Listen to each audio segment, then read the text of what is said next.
वहीं प्रधानमंत्री मोदी लता मंगेशकर के जन्म जयंती पर क्या कुछ कह रहे हैं, आपको सुनवाते हैं। देश के लिए जितना ज्यादा करे वो उतना ही बड़ा है।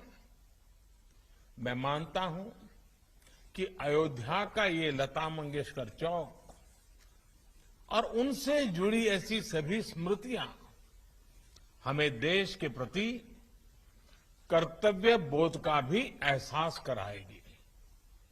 साथियों, मुझे याद है जब अयोध्या में राम मंदिर निर्माण के लिए भूमि पूजन संपन्न हुआ था तो मेरे पास लता दीदी का फोन आया था। वो बहुत भावुक थी, बहुत खुश थी, बहुत आनंद में भर गई थी और बहुत आशीर्वाद दे रही थी। उन्हें विश्वास नहीं हो रहा था कि आखिरकार राम मंदिर का निर्माण शुरू हो रहा है। आज मुझे लता दीदी का गाया वो भजन भी याद आ रहा है। मन की अयोध्या तब तक सूनी जब तक राम न आए। अयोध्या के भव्य मंदिर में श्री राम आने वाले हैं और उससे पहले करोड़ों लोगों में राम नाम की प्राण प्रतिष्ठा करने वाली लता दीदी का नाम अयोध्या शहर के साथ हमेशा के लिए स्थापित हो गया है। वहीं रामचरित मानस में कहा गया है, राम ते अधिक राम कर दासा, अर्थात राम जी के भक्त राम जी के भी पहले आते हैं। संभवतः इसलिए राम मंदिर के भव्य निर्माण के पहले उनकी आराधना करने वाली उनकी भक्त लता दीदी की स्मृति में बनाए चौक भी मंदिर से पहले ही बन गया है। साथियों, प्रभु राम तो हमारी सभ्यता के प्रतीक पुरुष है। राम हमारी नैतिकता के, हमारे मूल्यों, हमारी मर्यादा, हमारे कर्तव्य के जीवंत आदर्श हैं। अयोध्या से लेकर रामेश्वरम तक राम भारत के कण कण में समाये हुए हैं। भगवान राम के आशीर्वाद से आज जिस तेज गति से भव्य राम मंदिर का निर्माण हो रहा है उसकी तस्वीरें पूरे देश को रोमांचित कर रही है। ये अपनी विरासत पर गर्व, इसकी पुनः प्रतिष्ठा भी है और विकास का नया अध्याय भी है।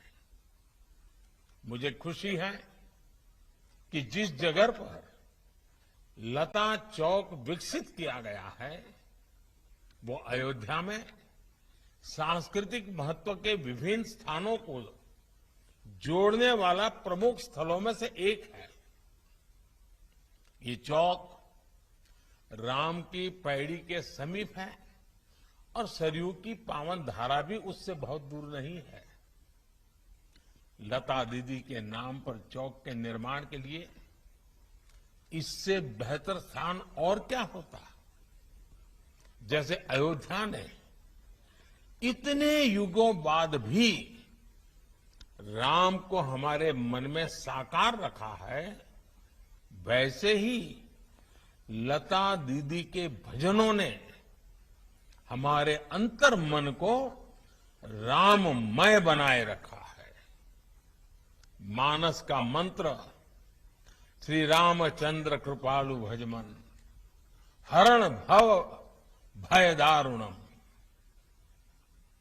या फिर मीराबाई का पायो जी मैंने राम रतन रण पायो। अनगिनत ऐसे भजन, बापू का प्रिय भजन वैष्णव भजन हो या फिर जन जन के मन में उतर चुका तुम आशा विश्वास हमारे राम, ऐसे मधुर गीत हो। लता जी की आवाज में इन्हें सुनकर अनेकों देशवासियों ने भगवान राम के दर्शन किए हैं। हमने लता दीदी के स्वरों की दैवीय मधुरता से राम के अलौकिक माधुर्य को अनुभव किया है। और साथियों, संगीत में ये प्रभाव केवल शब्दों और स्वरों से नहीं आता। ये प्रभाव तब आता है जब भजन गाने वाले में वो भावना हो, वो भक्ति हो, राम से वो नाता हो, राम के लिए वो समर्पण हो। इसलिए लताजी द्वारा उच्चारित मंत्रों में, भजनों में केवल उनका कंठ ही नहीं, बल्कि उनकी आस्था, आध्यात्मिकता और पवित्रता भी गूंजती है। साथियों, लता दीदी की आवाज में आज भी वंदे मातरम का आह्वान सुनकर हमारी आंखों के सामने भारत माता का विराट स्वरूप नजर आने लगता है। जिस तरह लता दीदी हमेशा नागरिक कर्तव्यों को लेकर बहुत सजग रही, वैसे ही ये चौक भी अयोध्या में रहने वाले लोगों को, अयोध्या आने वाले लोगों को कर्तव्य परायणता की प्रेरणा देगा। ये चौक, ये वीणा अयोध्या के विकास और अयोध्या की प्रेरणा को भी और अधिक गुंजायमान करेगी। लता दीदी के नाम पर बना ये चौक हमारे देश में कला जगत से जुड़े लोगों के लिए भी कार्य करेगा। ये बताएगा कि भारत की जड़ों से जुड़े रहकर आधुनिकता की ओर बढ़ते हुए भारत की कला और संस्कृति को विश्व के कोने कोने तक पहुंचाना, ये भी हमारा कर्तव्य है। तो आप सुन रहे थे प्रधानमंत्री नरेंद्र मोदी को, जहां पर नरेंद्र मोदी जी ने लता मंगेशकर चौक का जो उद्घाटन अयोध्या में हुआ है उस पर अपना संदेश दिया और बताया कि किस तरह से लता मंगेशकर ने देश में अपना योगदान दिया था।